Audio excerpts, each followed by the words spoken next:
Hello and welcome to another podcast of The Odd Couple. This is actually the Christmas special. Merry Christmas, guys. Hope you guys had an amazing Christmas. Arjun, how was yours? Yeah, I had a great Christmas. We had family over because a grand aunt of mine died, and then Christmas lunch became a get together in memory of her. So we had idiyappam, fish curry, and lots of meat. How was yours?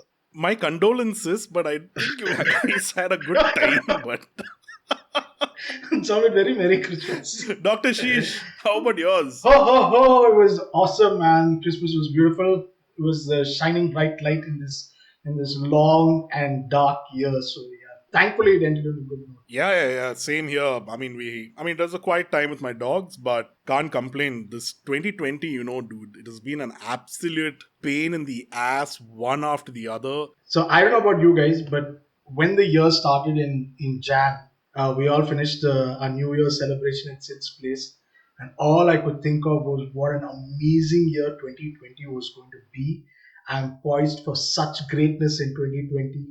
I bought myself a brand new car, and then lockdown in 1 week's time, and ever since then, Even I had these epic plans. I booked my car. yeah. I was planning like in August sometime I'm going to do this whole long drive road trip to Northeast, spend 60 days exploring Northeast, come back. My car was supposed to be delivered on March 24th, around then. And they called up and said, "Sir, I'm so sorry, there's some delay." And I was like taking their pants off on Twitter and social media for delaying it. And the next day, Modi announced it's a lockdown. And thank God, dude. Otherwise, I'd be stuck with a car with an EMI, brand new car in the driveway. It would have been horrible. Yeah, so that's what I was thinking. It was such a crap year, right? Through this whole year, I had a terrible year. Things were like, in medical field, things were crazy.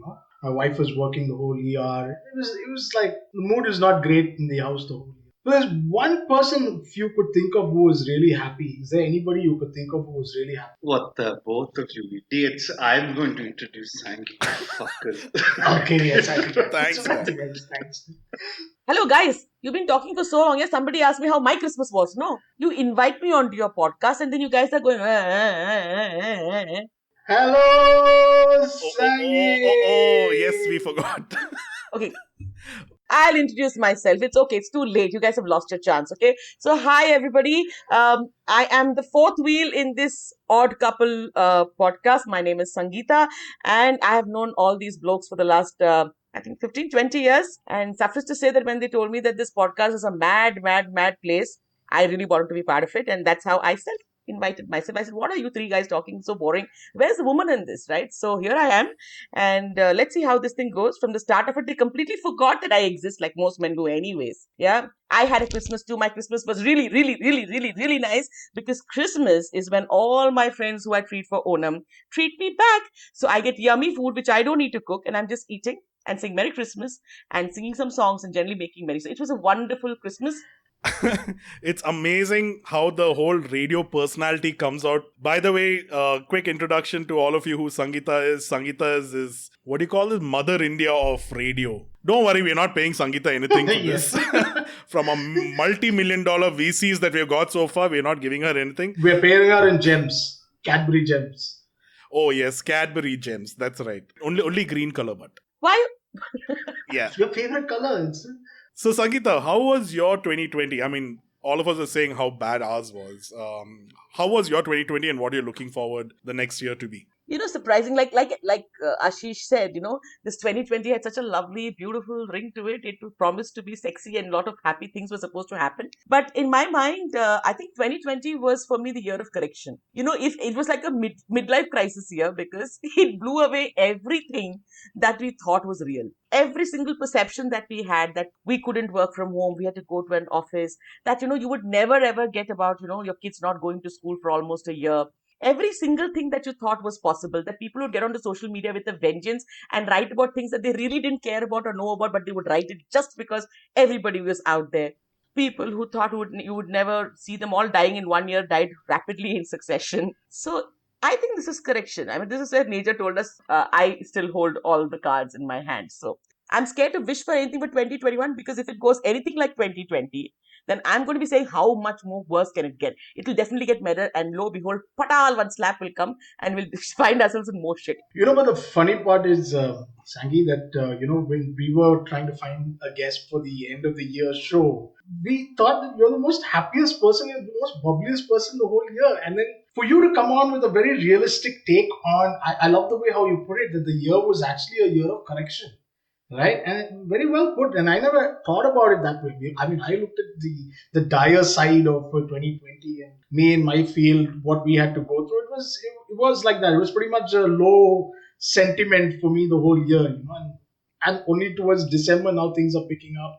Friends are back in the circle, and things are improving. So it was nice to hear a different take of correction. Yeah, Sid, I never thought my pay would actually drop. I take a pay cut. I never thought that I will miss Kempagoda Airport because I travel literally every week. I'm dying to see that airport. If somebody had told me all these things were possible in my life, right, that I would earn probably less than what I was earning and be grateful for it, I would have said, don't joke.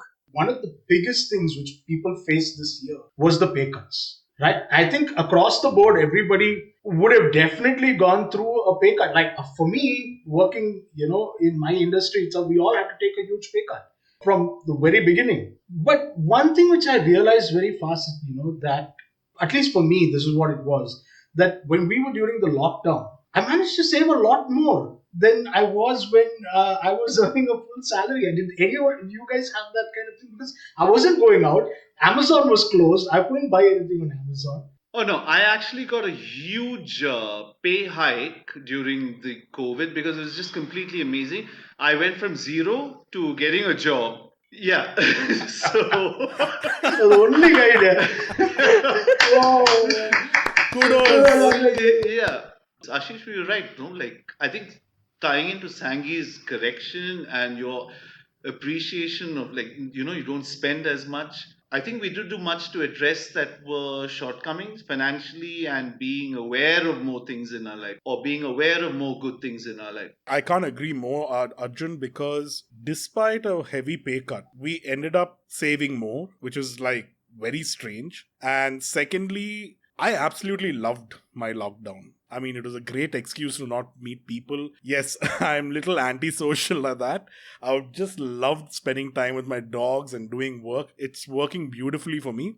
I have no complaints on the lockdown part of it, but yes, the pay cut was a thing, but at least I started taking a very hard look at my finances and trying to see what is necessary, what isn't necessary, and still saving shitloads. And I'm just wondering, oh my god, once it comes back to normal, I'm gonna be super rich.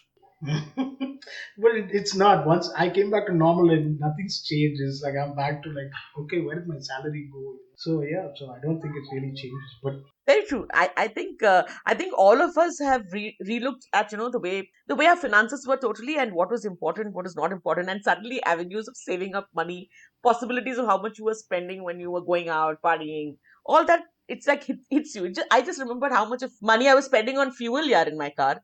Okay, I was not going out. Now the car is parked at home, and I was like, "Hello, this much of money? Wow, what am I doing? And where am I going at the end of the day?"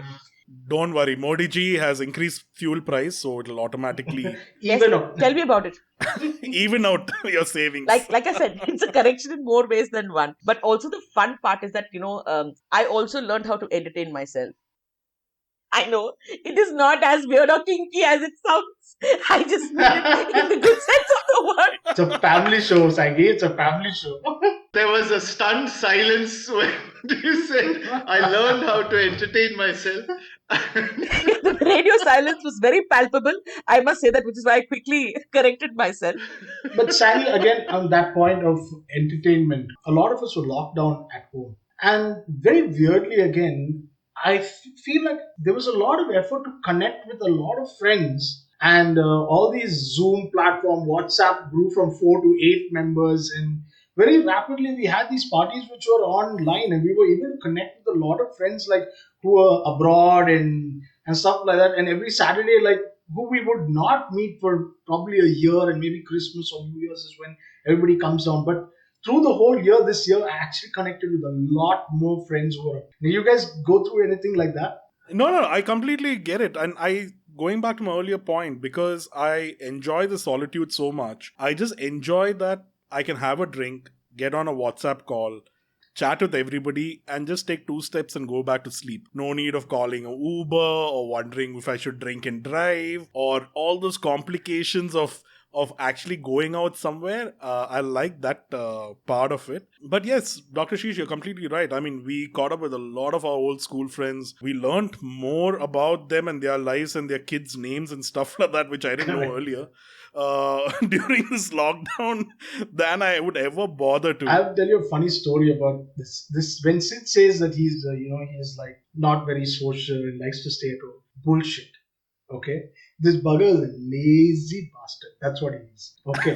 Tell us something we don't know. Yeah, I'll tell you. So when we were in Chennai, right, and Sidhu was here in Bangalore, so he was staying in Fraser's Town, and there was another friend of ours called Tina who used to stay a building away from him, a building away from him. And so when we came to Bangalore to visit him, we'd be like, Sid, you must be catching up with Tina all the time. And I mean, we asked Tina, this you and Sid must be catching up. He's like, no man, the guy never ever comes home. So I was like, Sid, what happened, dude? You should be catching up with Tina. He's like, dude, the house is on the third floor and there's no elevator. So I'll always say, Tina, you come over. You come and cook in my house. So that's why Sid doesn't connect with anybody by leaving his house. He's just lazy. Sorry. Okay, guys, calm down. Our guest is Sangeetha. Don't make her feel left out. No, I think Ashish, taking off on what you were saying. Yeah, it's very true. We connect with lots of classmates. Everybody was eager to get onto a Zoom call. And you know what? I also connect with a lot of relatives who otherwise I don't speak to. Because everybody was in this inquiring mode and born homie. But also, I kind of got to do something which is really precious to me, which is that I got to spend a lot of time with my daughter. And we had a blast. Absolute blast. So I'm rethinking a lot of things. I used to always hunker to go on this, like you read all these things and all these websites that tell you about holidays for women and do this and do that, discover yourself and be in touch with yourself. So I said, those are the things that I want to do. Not that it was happening. So I really wanted that on my bucket list. But I am really thinking that one of the most fun companions that I can go out with is my own kiddo. That, like I said, a lot of things that at the risk of sounding philosophical, but you realize that what you can do within life, what you can't do without life. I missed my fish, by the way, during the lockdown. I'm sorry, you missed your? There's no good seafood in Bangalore. Oh, I thought you had a goldfish which was somewhere. Oh God, I missed my fish. No. That's true. Yeah. The Mallu in me was dying for some fresh, good seafood, which would come from either Kerala, Mangalore, or Chennai, and just wasn't coming. And I was so upset. And I said, how can I be so chindi? You know what I mean? How can I be so silly? But dude, that's me. That's me. I mean, I felt upset. I mean, I know it's not the world crisis, but I did feel upset. Yeah, but Sangi, you're absolutely right again, saying that a lot of us take for granted one thing, which is I'm a doctor, my wife is also a doctor. We barely get enough time to spend with our child. Like my child, thankfully, we've got our grandparents who take care of her. So we're blessed in that way that at least she gets the love from there. But during this whole shutdown, actually we did get to spend a lot more time with our child, which was also a great thing. Hopefully my daughter will remember this. We spent time. I'm also going to throw another nugget on the table. I also realize a lot of times we take our colleagues in our workplace, our desk in the office so much for granted. You're like, yaar, matlab, itna boring hai. I wish it was different. And then suddenly somebody tells you can't go there. But even if it's close to your house, you cannot absolutely enter that place. You cannot go there. I suffered from withdrawal symptoms. I want to see all those faces again. They were like, I was feeling ki matlab, yaar, kitne din hue usko milke. I wanted my desk. I wanted my chair. I wanted that stupid room where one side of the AC is so cold and the other side the AC vent doesn't work. So I'm half frozen and half hot. But I still wanted that place and it was such a sanctuary and I was missing it. I mean, I didn't think I would miss it, but I did. You know what I mean? Yeah. But Sangeetha, you're a workaholic also. But I get what you're trying to say. There's certain things, it's like your zone. That's where you work best. And I had to recreate that particular zone in my house. So I actually invested in a table, a nice chair, a big monitor and... It's called furniture, Yeah, that's called furniture, but I'm saying office furniture. It's not, you're creating your workspace. So as soon as I sit in this zone, I automatically switch off from my home mode to work mode. And the moment I'm away from this, I mentally switch off from work mode to domestic mode, if you want to call it. But what I don't miss out is all these HR people coming and telling, oh, tomorrow is ethnic wear. Oh, tomorrow everybody should wear green. I am not missing that. Dude, what are you saying, Sid? HR people were doing this fantastically online. Let's Oh, play a really? game. Let's play Antakshari. Yes. And honestly, while we are making fun of it right now, but just think about them. No, if that was your job to convince everybody to come on a call and play Antakshari or share your talent or life story, can you figure out how hard that job is? I just go to sleep that day instead of doing that work. Those poor HR people, man. Palms. Seriously. Okay, guys, if I had to ask you guys, what was the most irritating thing of the year? If there was one instant, which was the most irritating thing? Instead of irritating, can I talk about one of the most upsetting things? Somebody passed away, a very close friend, and suddenly you realize that for the past 6 months, somebody whom you would meet, regularly or speak on the phone with is no more, and you can't even go and say a goodbye to that person. That's somehow, I know, I completely agree that from a practical point of view, the safety protocols and all that is so essential. I don't deny that at all. But that was very sad. Yeah, stuff to deal with. Yeah, it hit me, and I found it a little difficult to come to terms with the fact that maybe you can't just say that last goodbye. Yes, and that is a little troublesome to deal with. I mean, to me at least, that hit me pretty bad. Sid, what about you? Wow. Okay, mine wasn't upsetting, but I think it is more of a reality check, or lack for a better word, self-realization or whatever it is that when my maid stopped coming and I was home alone with my dog, I always thought, oh, I'm paying her so much. But when I started doing all that work by myself, washing clothes, washing vessels, washing the bathroom, sweeping, mopping, cooking, and feeding the dogs, doing everything, I realized, you know what? Respect, I think I should pay her more. Okay, I can't pay her more, but at least I know her value, right? She deserves more. But dude, knowing you as long as I have, you're a guy who doesn't move to pick up the remote control. You know what, Dr. Sheesh, I was about to interject with that saying, Dr. Sheesh, you're right, he is a lazy fucker. But this whole lockdown, he was so well behaved, and he actually stayed at home. He actually did all the stuff which he says he was doing. Yeah, he was actually, Sid was quite tight on the way he secured himself like he was in Fort Knox or something and refused to meet another human being. True. Arjun, what about you? You know what it was for me? It was a wonderful sense of vindication about knowing how this shit show always was since I was a child, and I was very happy about this thing and how it went down. Apart from that, I'm very sorry about what has happened to people and individual crises that happened to people, but I am also was on that boat, albeit very luxurious boat. It just I had a roof, a very nice roof, and three very nice square meals a day throughout this lockdown. But I really had a blast. I went out and did a lot of things I didn't know I would do. And like Sid loves to say, expanded the periphery of my ignorance. So I had a blast. In simple English, he flouted all the lockdown rules. No, no, I have a no. doctor here, and that's what you're saying. No, not nothing of the sort. We go to work every day trying to protect people like you. It was Shawshank Redemption. I stayed at home throughout most of the lockdown. I am talking about an expansion of the mind. But yes, I did have a good time in that way. Okay, so I think for me this year, most irritating thing was the bloody media house. I mean, it's bad enough we had to go through COVID, everything was so dire, and to have a person like Arnab Goswami go on and on about Riya Chakravarti and nepotism and what is his name, that Sushant. I mean, really sad the guy passed away, but the way they swung that whole story and they were making that headlines every day for a month, 2 months, come on guys, there was just, for me it was like the worst, the low point of Indian media or news entertainment as I call it. But the only high point during 2020, if I want to call it, was Arnab being going to jail. Exactly. I thought 2020 like kind of finally redeemed itself by Arnab going to jail, but It was very short lived, dude. Very shortly, very shortly. Beyond all that, I think what really shocked me, I mean, this disgusted me, but what shocked me was WHO giving out statement over statement about the virus.